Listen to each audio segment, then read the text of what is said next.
Next on our to-do list are the measures of variability.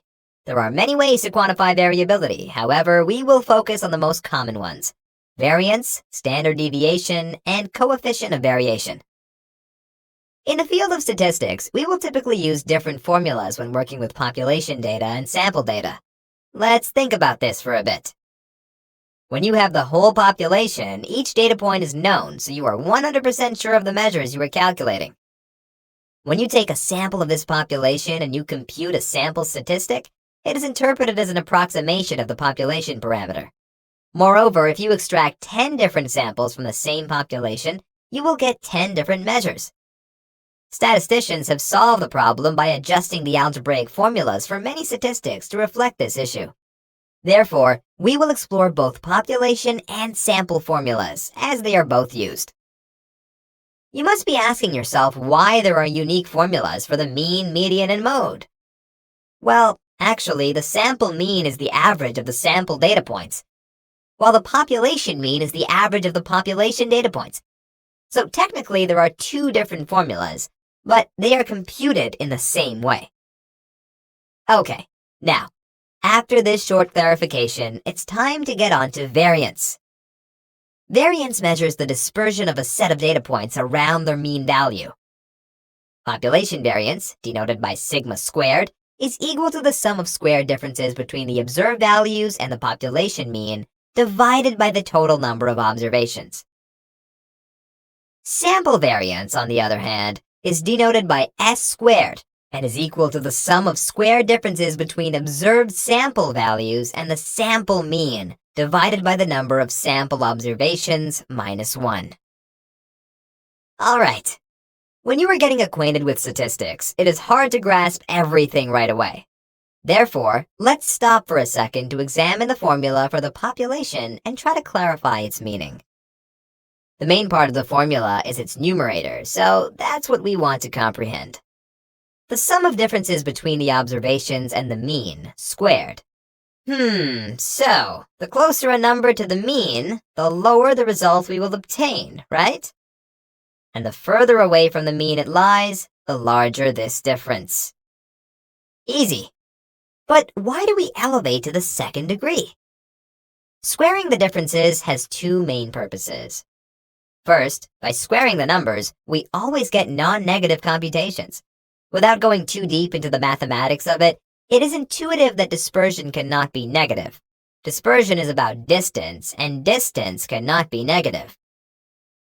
If, on the other hand, we calculate the difference and do not elevate to the second degree, we would obtain both positive and negative values that when summed would cancel out, leaving us with no information about the dispersion.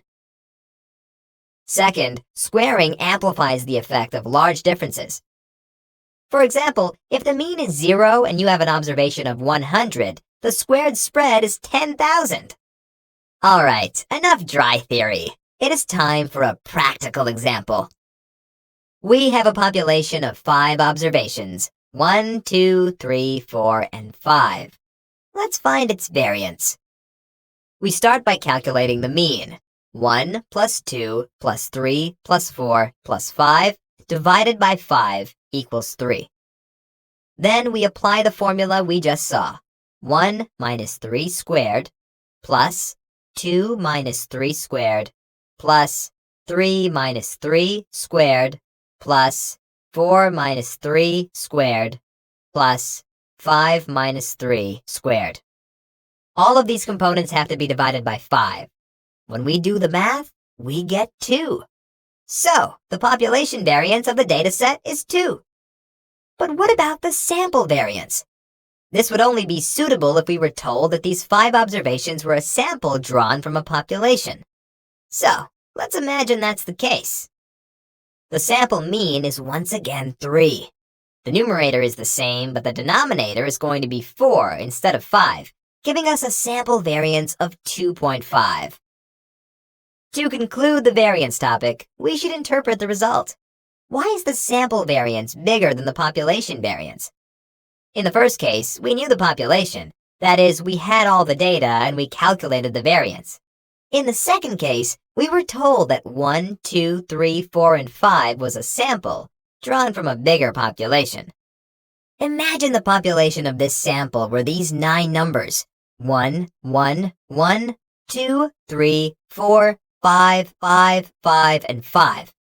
Clearly, the numbers are the same, but there is a concentration around the two extremes of the dataset, 1 and 5. The variance of this population is 2.96. So, our sample variance has rightfully corrected upwards in order to reflect the higher potential variability. This is the reason why there are different formulas for sample and population data. This was a very important lesson, so please make sure that you have understood it well. You can reinforce what you learned here by doing the exercise available in the course resources section. Remember, the subject of statistics is only understood when practiced. Thanks for watching.